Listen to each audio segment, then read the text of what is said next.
At sa amin, nakapag-harvest na kami. Kakatanim lang eh. So, hindi, buti na lang yung timing, hindi yung bago aanin, nakapag-anin na tayo. So, yung season na susunod, okay. It's, there's a, hindi. With 5,000 pesos. Ang ganda mo ito, hindi, bakong bangang. 5,000 pesos. Kasi milyonaryo, sama-sama tayo, mabago muli. Para maging milyonaryo.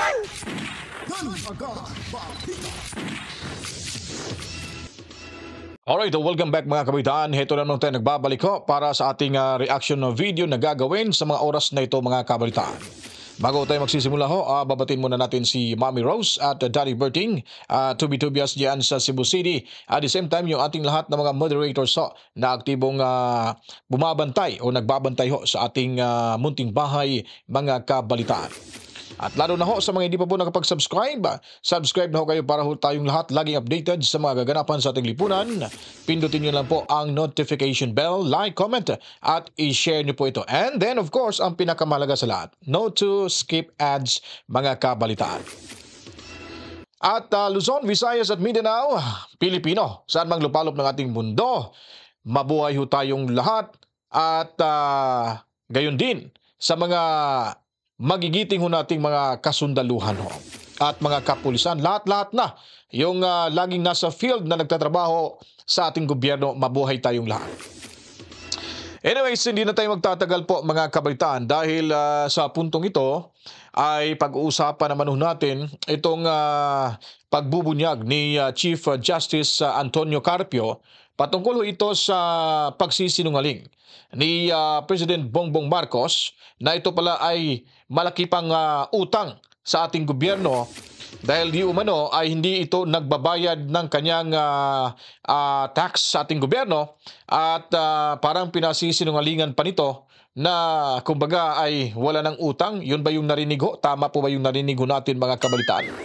Anyways, para ho magkaalaman at makuha natin yung tamang impormasyon, mantakin nyo po, wala na ho pala itong kredibilidad itong ating presidente. Wala na ho integridad. Public office is a public trust, kaya kailangan po yung gobyerno ho natin mga kabitan ay dapat maging tapat sana sa mamamayang Pilipino. Lalo na ho sa ating batas, sa saligang batas sa mga kabalitaan. Kasi nga po, paano po ba tayo uusad kung marami pa pong nakabinbin na mga akusasyon, aligasyon na hindi pa ho mga kabalitaan nasasagot ng ating kasalukuyang Pangulo ng bansa mga kabalitaan. Paano ho magiging or tuloy-tuloy yung magiging proyekto ho ng ating batas mga kabalitaan? Kasi nga po, sa sinasabi ho natin, naayon din ho ito sa pakiusap ni Attorney Vic Rodriguez, itong request na sana mag-hair follicle test na itong si PBBM para ho matuldukan na yung kanyang mga issue na kinaharap po ngayon. Dahil, ayon pa sa konstitusyon, constitutional principle na public office is a public trust mga kabalitaan. Inulit-ulit ho natin yan para maintindihan ng karamihan at lalo na ho itong ating mga nasa mayabang kapulungan, nasa Malacanang mga kabalitaan. Kasi nga po, palaliman pa po natin itong public office sa public trust, kailangan po talaga when someone holds a position in our government or in government, so they are essentially acting as a steward mga kabalitaan of the above or of the public sa interest. So, ibig sabihin nun, they must prioritize the needs of the people they serve above their own, what do you call this one?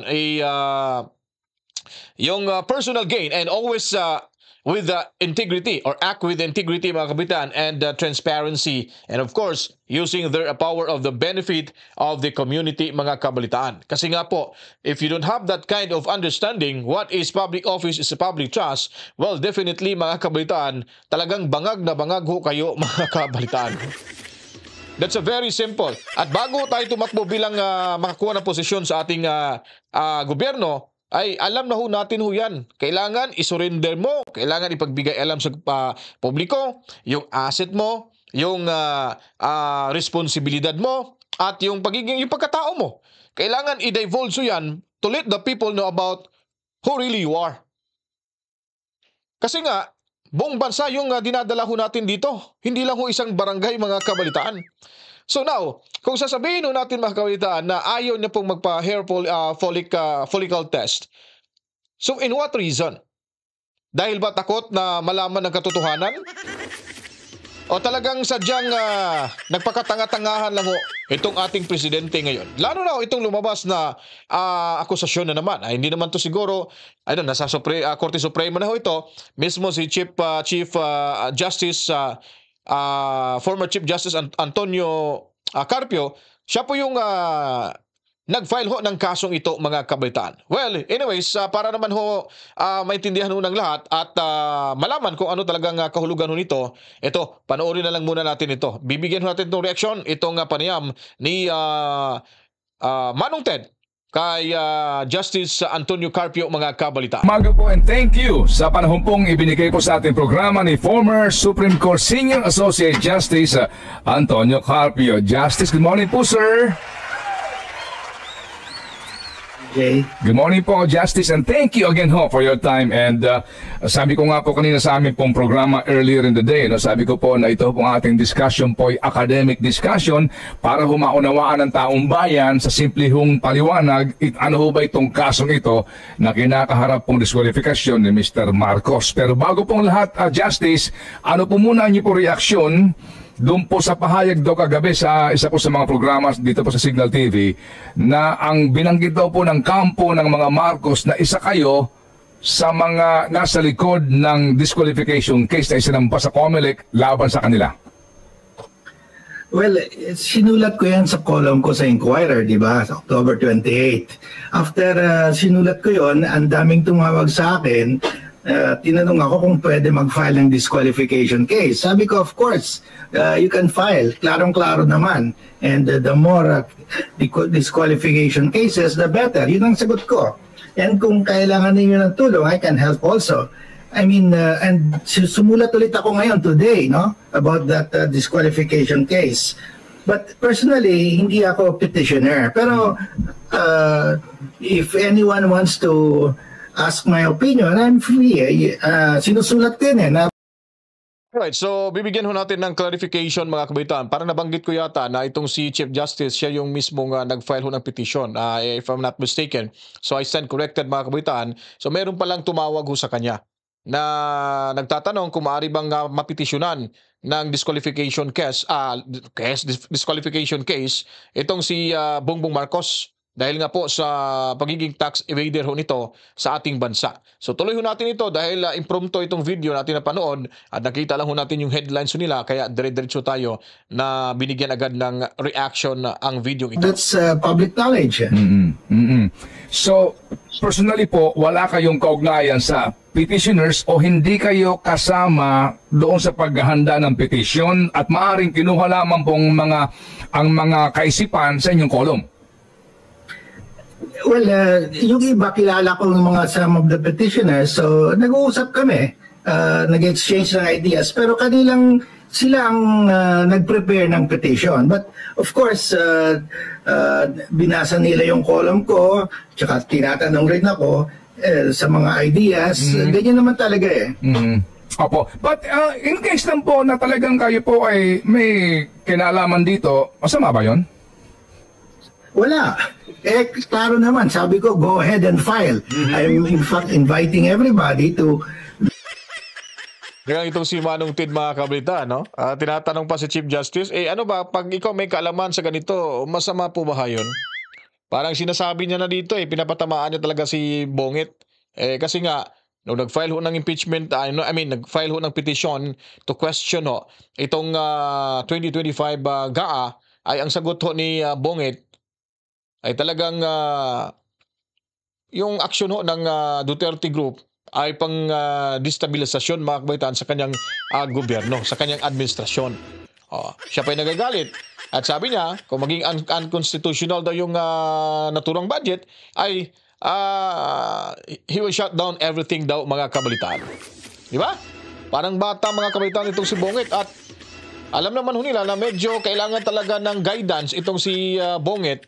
Itong mga legal counsel ho nila, ba't wala ho bang, hindi ba nabibriefing itong si Bongit? Hindi ba ito araw-araw pinagsasabihan? Every time na may lakad sila, every time na may, may mga issue, hindi ba nila pinag-aaralan para agad kung may magtatanong kay Bongit, ay masasagot ng diretsahan?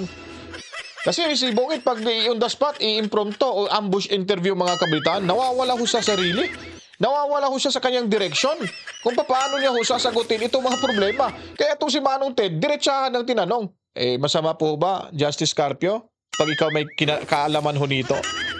Pag alam mo po yung issue ito. Ayun po yung punto ni Manong Ted, mga kabalitaan. Go and file because kung mas madaming disqualification cases, mas maganda para everybody can participate.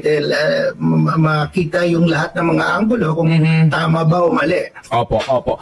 Okay, so doon po sa column po ninyo, ininyo pong inilatag na ang mga facts po ng kaso. Ang tugon po ng kampo ni Mr. Marcos, nuisance ito. Well, go ahead. Malaman natin kung nuisance siya kung may decision na.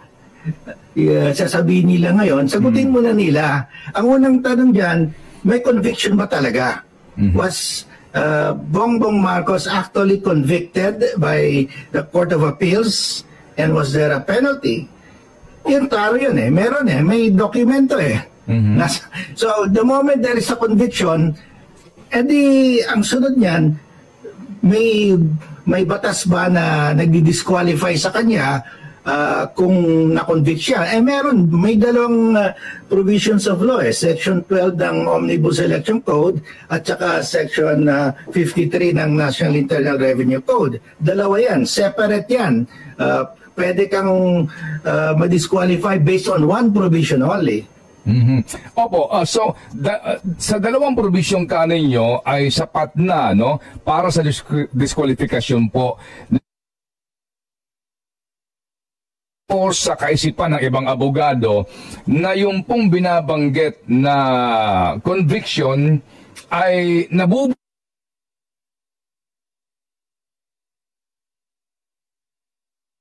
offense of the sentence, of the sentence. Yung sa Internal Revenue Code, hindi nabubura yun kasi nakalagay doon, perpetually disqualified to run for public office. Perpetual. In other words, hindi nabubura. Klaro yun. That's Section 53 of the Internal Revenue Code. Applicable yun. Yung isa naman, yung Section 12 ng Omnibus Election Code, nabubura kung ang base mo yung imprisonment of more than 18 months. Pero pag ang base mo, a crime involving moral turpitude, iba yun, hiwala yun Kasi sabi doon, you are disqualified if you are penalized by imprisonment of more than 18 months or you committed a crime involving moral turpitude. So, hiwala yun. Yung moral turpitude naman, wala namang sinasabi na after a certain number of years, pwede ka nang tumakbo. Yung disqualification is lifted only doon sa after you have served your sentence of imprisonment. Opo, sige po. So, ating ihiwalay yan, Justice, para mas maintindihan po ng taong bayan sa dalawa pong provision ng batas kaninyo, yung Omnibus Election Code at saka yung ating Tax Code. Doon sa Tax Code muna, ang binabanggit po maging sa inyong column today, na any public officer who is convicted of any crime penalized by the tax code is perpetually disqualified from holding any public office, to vote and to participate in any election. Ito ho ba, Justice, na provision ng batas ay naipatupad after the conviction or before the conviction na maaaring i-invoke ng mga Marcos? Yung batas na yan ng disqualification under the tax code, nasa tax code na yan, January of 1986 pa. Yung conviction niya, 1995 At saka yung last filing niya, 1985 taxable year, actually, if-file mo yung tax return mo at saka babayaran mo yung buwis April 15 of the following year, April 15 of 1986. April 15 of 1986, andyan na yung batas, existing na. So, covered na siya. Opo. So hindi na maaari sabihin na kasi nga dahil ito po ay criminal offense na hindi progressive ang application, hindi dapat retroactive po ang aplikasyon nito, Justice. Yes. The way I look at it, very strict. May batas ba na nagdi-disqualify sa kanya yung when he committed the last offense, yung 1985, may batas na eh. Starting January 1, 1986. Ang deadline niyan is April 15, 1986. So pasok. May batas na yung when he broke the law in April 15, 1986. Opo. Sige, so doon po naman sa usapin po ng Omnibus Election Code, para doon sa mga nasintensyahan ng kaparusahan, at yung haba po ng kaparusahan. So usapin po naman ito ng sentensya involving moral turpitude. Ito ho, para ho sa kaisipan po ng marami. Una po, ano ho ba ang legal na definition ng moral turpitude, Justice? Well, sabi ng Supreme Court, moral turpitude is any act that violates honesty, good morals, or integrity, good conduct. Malawak masyado yung definition eh. Ang sabi ng Supreme Court, moral turpitude is whatever we determine it, because in the last final analysis, you determine moral turpitude based on all the circumstances involving the surrounded the commission of the act. And dito, yung 1985 failure niya to file the income tax return, you have to take into account yung prior years, the surrounding circumstances, na umpisa pa sa 1982, hindi nyo na final, 83, 84. So, yung surrounding circumstances, talagang nagpapakita na may moral turpitude. Moral turpitude, kumbaga Justice, ay nangangahulugan po sa pangunawa po ng pangkaraniwang kaisipan na anumang paglabag mo, pag-akto mo, paggawa mo ng anumang aksyon na lumalabag sa panuntunan ng lipunan sa integrity, justice, honesty, Good morals. Good morals, ano man doon. Malawak masyado. Justice? Malawak masyado ang definition. Opo, malawak masyado, at yun po ang sinasabi na moral turpitude. Ngayon, Justice, ito pong ginawa umano na hindi nga ikaw nag-file ng sunod-sunod na taon ng iyong obligasyon na mag-file ng internal ng ITR mo, income tax return. Sa inyo pong pananaw po ay yung nga po ay nangangahulugan na ito po ay isang moral turpitude. Yes, klaro. Kasi sunod-sunod. Kasi may intent to evade payment of the tax. Yun eh. May intention. Kasi binaliwala mo yung batas eh. That means talagang that's tawag yan, vile, base, depravity. Opo. Sinful. Yes. Talagang sumobra. Hindi lang nakalimutan mo na i-file. Talagang sinadya mo. Opo. Justice, kung sakasakali ho ba, na klaro ho naman, conviction with final judgment, kasi nga po hindi nag-apila sa Supreme Court, final na po ito. Maaari ho ba siyang ipardon ng Presidente? Pwede siya i-pardon kasi yung pardon naman ng presidente, nasa constitution yan eh. He can pardon. Nasa presidente niya kung gusto niya i-pardon. Pag pinardon niya ngayon, walang kaso, hindi siya pwede ma-disqualify. Opo. So, maaari pong gawin yun na presidente na kaupong Pangulo ngayon, na mag-issue po siya ng pardon absolute na nangangahulugan na maaari siyang kumandidato, bumoto at iboto. Yes. Pero yung basis ng pardon, you accept na may conviction ka. You violated the law, you were convicted, yun yung base assumption yan. Tinanggap mo na nagkaroon ka ng conviction. Opo. Pero pag sinabi mo na hindi ako na-convict, hindi ka pwede i-pardon kasi kailangan pardon after conviction Opo. And in this case nga po, convicted na siya with finality. So, in case gustuhin man po ng Pangulo, in case lang po, theoretically, academically, speaking, pwedeng gawin po yun ng ating Pangulo. Pwede. Okay, maliwanag na po yun, na maaaring gawin yan kung sakasakali para nang kaproblema kasi pardon ka na at naibalik na. Pero sinasabi nga ni Justice Carpio, para tatanggapin mo na convicted ka. Opo. So, Justice, ang claim po noong mga nag-file ng disqualification, ito nga pong gross misrepresentation. Can you just explain to us po, ito ho'y nangyari sa pag-check ho nila ng no doon sa Certificate of Candidacy for President. Ano po? Tama yun. Kasi sa under section 78 of the tax code, of the Omnibus Election Code, pag-file mo ng Certificate of Candidacy, kailangan truthful ka. Hindi ka pwede mag-misrepresent. Alright, so kita at kaklaro ho natin dito mga kabaitaan na may pagsisinungaling pala dito si Bungit. Mantakin niyo po na hindi ho siya nagsasabi ng totoo noong siya ay nag-file ng kanyang Certificate of Candidacy. So may nakalagay yes or no, so nilagay niya doon no, meaning to say, yung tanong ho yun ay patungkol ho sa kanyang personalidad o di kaya sa mga ginagawa nito sa buhay-buhay. So dininay niya ho, nilagay niya ang no. So meaning to say, sa simula pa lang ho ay talagang makikita natin na may pandarambong mga kabalitaan.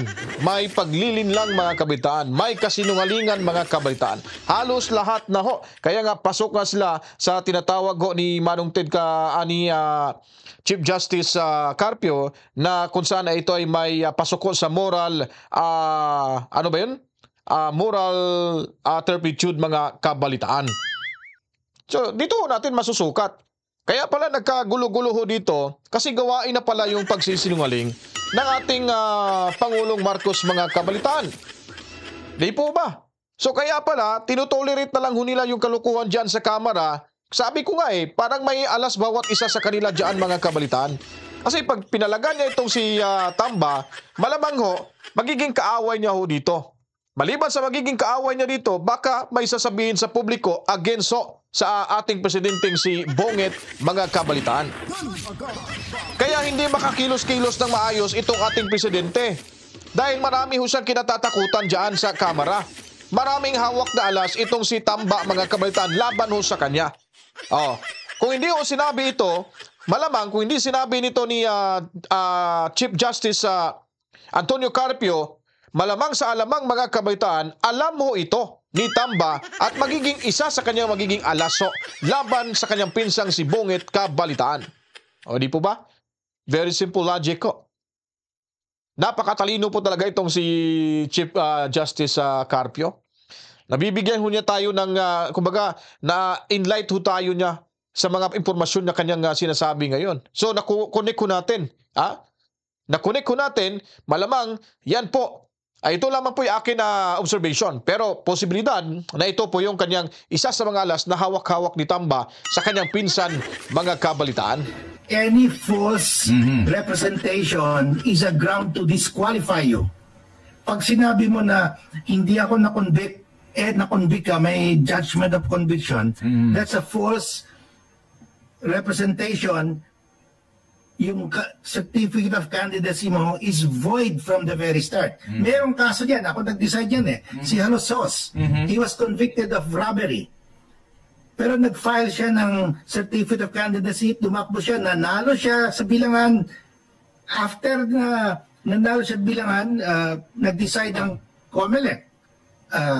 Tapos umabot sa Supreme Court. Ako nag-decide. Sabi ko, yung certificate of candidacy mo, pag nag-misrepresent ka, that is void from the very start. Parang hindi ka kandidato. It is as if you did not run for office. Nabura yung pagkakandidato mo. So, ang nangyari, isa lang tumakbo kasi yung kanyang certificate of candidacy void, yung isa, kahit na sa bilangan, second siya, siya ang nanalo kasi wala siyang ibang kalaban legally, walang ibang lumaban sa kanya. He was the only one who filed a valid certificate of candidacy. In other words, pag nag-misrepresent ka sa certificate of candidacy mo, void yun certificate of candidacy mo. As if you did not run. Lahat ng mga boto mo, stray votes. Hindi pwede mabilang. Nangyari na yan. Ang dami ng kaso niyan. Okay. So napaka-importante po ng puntong ito, Justice, dito po sa binabanggit nyo na kapag ikaw ay nag-check dito ng no, pero actually, yes yan, from the very beginning, hindi ka na talaga nakapag-file kasi nga void na ang iyong COC. So, yun hubang doktrina, Justice, na dati rin po namang namayagpag, yung bang tumakbo sa halalan, may disqualification case, nanalo, at dahil vox populi, ang prinsipyo, ang doktrina, nasponge ho yung disqualification, at naproklamang nanalo. Nanalo na host bilang congressman at senador si Mr. Marcos. Wala na ang bagong doctrine. Ako nag-umpisa yan na sa kaso ni Halasos. Pag void yung certificate of candidacy mo, void lahat ang pagtakbo mo. Yung mga boto, stray votes yun. Hindi pwede mabilang. Kung binilang man yan, void pa rin. So ang nanalo, yung nakakuha ng second highest kasi based on the law, siya ang pinakamataas. Kasi wala siyang kalaban Opo. Ang dami na yan. Hindi na pwede baguhin yan. Ang dami ng kaso na ganyan. So, hindi po maaaring mag-invoke ang sino man na wala na yan kasi nabura na yan disqualification na yan kasi nahalal na ako at large when I run for senator. Yung certificate of candidacy mo void. Hindi ka pwede ma-elect kahit na binoto ka. Hindi ka pwede ma-elect. Opo. Okay. Sige po. So, klaro po yan dahil po dito nga ito ho palang yes or no na ito ay napaka-importante. Napaka-importante. Yes, very important yan. Opo. So, in this case nga po, nag-check ng no sila Marcos, doon sa tanong na, have you ever been found liable for an offense which carries with it the accessory penalty of perpetual disqualification to hold public office? Klaro po yan. Okay. Justice, ito pa ho, Sorry po. So, kung isipin ho natin dito mga kabalitaan, kung sakasakali pa lang nalaman agad yung itong problema na ito, malamang siguro ang nagiging presidente ho ng ating bansa ay si Leni Robredo kung na-disqualified ho mga kabalitaan. Kasi automatic void po yung certificate of candidacy nyo. Di ba? So kung napatunayan pala to, kung na-check and balance pala to, kumbaga, kung binusisi pa ito ng mais ng COMELEC at meron ho nakapagsabi sa kanila, Sir, pakicheck nga yung certificate of candidacy ni Bonget. Dahil hindi po maaaring makaupo, makakuha ng mataas na posisyon sa ating gobyerno, kahit sa anong posisyon, dahil siya po ay may kaso hong tax evasion. O kumbaga, kung kunyari, o kung convicted mga kabitaan. Di po ba? So automatically, void po yung kanyang certificate. At nung nag-file din si Leni Robredo, at sabay ho sila na sila ay naging katunggali niya si Marcos, malamang, kung sa darating na halalan, pag pinakilos itong problema ni Bonget, ay nanalo pala itong si Leni Robredo mga kabalitaan. So magaling talaga yung kampo ni Bonget sa kasinungalingan at pagtatakip po ng kanilang mga ginagawang kamalian mga kabalitaan para sa kanilang interes. So alam na ho natin, sino pa bang hindi ho lilipat sa mga DDS? Ito mga nakikinig ngayon ng mga BBM, yung mga bangag vloggers, mga kabitan, ba't hindi ho nila ito i-content? At sila rin magpapaliwanag sa kanilang own understanding regarding ho sa usaping ito mga kabalitaan. Hindi ho nila ito madidiscuss dahil sila ay wala hong kaalam-alam sa usaping ito. At wala ho silang laban dahil ang nagsalita na ho dito ay mismong si former Chief Justice Antonio Carpio Cabalitaan. Marami lang katanungan itong ating mga tagapakinig. Justice, sabi din po ng iba, ba't wala naman nag-disqualification, tumakbo siyang Vice Presidente? Justice, di ba? Wala naman nag-file. Pag wala nag-file, paano malaman ng COMELEC? Hindi pwede na because in the last election tumakbo siya, nobody complained, nabura na yon. Hindi. Hindi nabubura yan. Only a pardon can erase it. He has to go to President Duterte and ask a pardon. That is the only legal way. Yan lang paraan para mabura yung conviction na yan. So, kumbaga po, parang doon po sa ilang po mga doktrina doon sa upon the discovery of the crime, parang ganun po. Yeah, yung kahit na kahit diba? discover yan before, pero hindi naman nag-file. Hindi naman, wala naman nag-file, nobody questioned it. It doesn't mean na pardon ka na. There is only one way to get out of it, pardon. Opo. Yung nga po ating po natalakay kanina. Sige po, so may tanong ko ba siya bago ang ating meron na ang huling katanungan sa kanya kasi. Go ahead. Go ahead. Bilang kayo po, Justice Antonio Carpio, ay talagang maalam sa batas at ang dami nagko-comment dito ngayon, binabasa ko yung kanilang mga mensahe. Kayo na po mismo ang mag-explain sa taong bayan para mas maintindihan nila kung bakit hindi po pwedeng ihalin tulad yung kaso po ni BBM sa kaso ni Leila de Lima. Ano ho yan, Justice? Ang gusto po mangyari po ang tanong po ni Chacha, ganito ho yan. Because Leila de Lima is running now for senator. Yes. Opo, yung ba final, Wala pang conviction. Yeah. Walang conviction. Hindi pwede, walang conviction. There is no conviction yet. Compared to BBM, Ang requirement, final conviction. yon. Para lang po mas maintindihan nila. Another thing, ang sinasabi rin po ng mga tao dito ngayon, kaya daw po walang nag-file noon nung tumakbo po si BBM noong 2016 ay dahil hindi rin inilabas itong ganitong klase ng issue sa kanya ngayon. Ang sinasabi ng ilan po dito sa mga nagko-comment, ngayon daw po kasi na maingay ang pangalan ni BBM at malakas po siya sa mga survey, kaya daw po siguro inilalabas itong mga ganitong issue is because this is just black propaganda. Ano pong masasabi niyo doon, Justice Antonio Carpio? Sila din po, may mga nagko-comment dito, hindi po naniniwala na hindi po kayo o wala kayong kaugnayan doon sa mga nag-file po ng disqualification case sa COMELEC. Well, yung sinasabi ko galing sa decision yon, factual yon. Hindi naman pwede black propaganda yung decision ng Supreme Court. Hindi black propaganda yon, klarong-klaro yon. That's open, that's publicly known. Hindi ko naman tinatago na nagsumulat ako publicly na pwede siyang ablahin to be disqualified. Wala naman akong tinatago. In fact, I wrote the decision on Halosos. That's why I'm interested. Kasi ako yung nag-umpisa niyan na if you make a false material representation in your COC, void yung COC mo. Hindi ka kandidato. Ako nag-umpisa niyan. Kaya I know this this particular legal provision. Opo. So, kumbaga ho, theoretically po, regardless kung sino man po ang involved ditong kandidato, Justice, na in case lang po na matagalan ang desisyon dito at maisama ang pangalan sa balota ng kandidato, nagkaroon ng halalan, at nanalo yung kandidatong yun, hindi maaari pong i-invoke doon na yung Vox Populi doctrine na binoto ko ng taong bayan hindi maaari yon. Hindi pwede kasi may decision na, ang dami na. Opo. Unless babaguhin ng Supreme Court. Pero ang dami na Ang dami ng kaso na tumakbo, nanalo sa bilangan, pero na-disqualify kasi may prior conviction pala. Opo.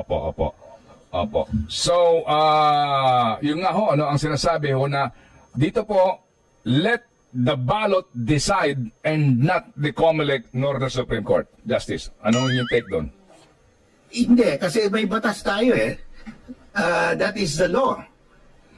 Na if you were convicted by final judgment at saka may accessory penalty of perpetual disqualification, you cannot run for public office unless you get a pardon. Nasa batas yan eh. Susundin. Kahit na yung Supreme Court dapat sumunod sa batas. COMELEC sumunod sa batas. Tayo dapat sumunod sa batas. We are a government of laws and not of men. That's correct. Justice, huling punto po, bakit ho ba importante ito? Ano ho ba ang kahalagahan nito? Bakit ho ba ang ating mga kababayan, mga mamamayan, particularly po ang nakararami po sa atin, ay dapat mag-isip po ng malaliman sa kasong ito na na-convict si Mr. Marcos tungkol sa hindi po pagfa-file ng kanyang income tax. Gaano ho ba ka-importante ito sa Panguluhan? Last words po, just go ahead. Alam mo, ang sabi nga na the saying is, taxes are the lifeblood of the nation. Pag walang taxes, hindi tatakbo ang gobyerno. Hindi, walang kalye, walang hospital for the public. Walang sweldo sa mga government employees. Pag walang taxes, walang gobyerno. Hindi tatakbo yung gobyerno. Kaya napaka-importante ang taxes. Kaya if you don't pay your tax, ang consequence niyan, imprisonment. Napaka-importante yan. Tatakbo ka for president, hindi ka pala nagbabayad ng buwis mo. Paano yan? It's very important that pag walang nagbabayad ng buwis, hindi tatakbo ang gobyerno. At sa ating pagpili po sa mga kumakandidato, importante po na sila ay nagbabayad ng buwis. Yes, you have to set the example. Kasi, the president is the father of the nation. Pag father of the nation ka, you set an example. Pag hindi ka nagbabayad ng buwis, sinong babayad ng buwis? Justice Antonio Carpio, sir, as usual, thank you for sharing your wisdom and your thoughts sa isyong ito. Ito po ay napakalaking bagay para humaunawaan po ng taong bayan ang napaka-importanting usaping legal na ito para po sa kinabukasan po ng ating mga kababayan. Again, Justice, baka meron lang kayo mensahe doon po sa mga ngayon nga po ay nanggigigil sa inyo dahil po dito po sa inyo pong inilanta sa inyong column. Again po, few words na lang po, last na lang po, go ahead. I'm just doing my duty as a citizen. I wrote about this case several times kasi after Halusos, sumulat ako a few months later, yung Aratea, which reiterated Halusos. So, yun na, sunod-sunod na, ang dami ng kasong ganyan. So, I'm interested that this doctrine should continue and should be applied because we cannot afford a president who has moral turpitude because if you look at our history, lahat na presidente natin na who lied, who stole, who killed, caused irreparable damage to the nation. Thank you. Justice Carpio again, thank you very much po sa inyo pong panahon. Ngayon po mga kabalitaan, so prior conviction pala itong usapin ito na dapat talaga hindi ho tumakbong si Bongbong Marcos. Ano bang ibig sabihin nito mga kabalitaan? Which means na kailangan talaga pababain na sa pwestong itong si Bonget. Dahil po siya ay convicted ho sa hindi niya po pagbayad ng buwis sa ating bansa. Malinaw ho sa bunbunan mga kabalitaan ng mamamayang Pilipino na itong si Bonget ay napaka-dishonest ho mga kabalitaan. Di lang sa sarili, kundi ho sa ating mamamayang Pilipino. Kaya nga pala, nagkalitsi-litsi na ho yung gobyerno ho natin. Samot-sari na ho yung mga nakawan, samot-sari na ho yung mga patutsada, kung meron hong mamumuna sa kanila ay talagang kinakalaban ho nila. yun pala, yung ang nangulo ng ating bansa ay isa rin pala ang nangunguna sa malaking katiwalian ho, mga kabalitaan. Convicted pala ito, mga kabalitaan, si Bungit sa hindi pagbayad ng buwis sa ating bansa. So ano po bang ibig sabihin? Ba't po mapapatagalan pa ho natin itong usaping ito? Anyways, naandyan na ho yan sa Korte Suprema. Malamang sa alamang, mga kabalitaan, sigurado ho, bilang na ho ang araw ni Bungit sa kanyang pag-upo bilang presidente ng ating bansa. Ang tanong po ho dyan, mga kabalitaan, sino po ho ba ang susunod, ang papalit ni Bungit kung sakasakaling matatanggal o matanggal ho ito sa kanyang kinauupuan ngayon? Sigurado ho, madami hong tataas ng kilay dito, mga kabalitaan. Sigurado ho, maraming magtatago ho dyan sa kamera. Marami hong hindi na magsasalita sa YouTube na mga bangag vloggers, mga kabalitaan. Marami na hong titiwalag sa grupo ni Tamba. At sa bandang huli, si Tamba ay mag-iisa na lang ho. Nahaharapin yung kanyang problema. O dyan sa Huwad Committee, anong gagawin na naman ho nila? Baka mag-over the backwood naman ho. Kaya po, yan po ay ating pakahintayin ho dahil ito ay talagang magandang balita. Sabi nga ni Inday Sara Duterte, ang gaba dili magsawa. Kaya kung nagustuhan niyo po itong ating reaction video sa ngayon, huwag po kalimutan i-share niyo po ito para malaman talaga ng karamihan, lalo na ho sa mga undecided kung sino po talaga ang kanilang iboboto or botuhan sa darating na halalan. Yung kampo ba na senatorial slate ni Tatay Digong Duterte o itong senatorial slate ng administrasyong Marcos, mga kabalitaan. So ako sa inyo, isipin niyo po ang kinabukasan ng ating bayan. Sino po ba ang makakatulong sa ating mga mahihirap? Wala na pong iba ang senatorial slate ng PDP laban ni Tatay Digong Duterte dahil kita naman ho natin, may ebidensya ho, may resibo ho na ang ginawa ni Tatay Digong Duterte ay talaga ho napakinabangan ng bawat mamamayang Pilipino. Ako'y magpapaalam na po. Matsalam sa inyong lahat. Huwag kalimutan, follow, like, and share, subscribe, at pinutin ang notification bell. Tandaan niyo po, si YouTube ay nagsabi na ho sa atin na marami ho tayong nanonood. Yung 50% ng nanonood daw, hindi pa nakapag-subscribe. Kaya subscribe na ho kayo. Matsalam sa ating 44,276 subscribers. At bago ho matapos ang taong ito, sana makakuha ho tayo ng 100,000 subscribers. At bago naman, yung halalan, sana magka 50,000 subscribers na ho tayo. Maaari ho yung mangyari kung sa pamamagitan lamang ho ng inyong tulong at pagtitiwala ho dito sa ating munting bahay, ang reaction video ng Dan Agan Balita News Update. To God be the glory, Mama Chip Chip. Peace out!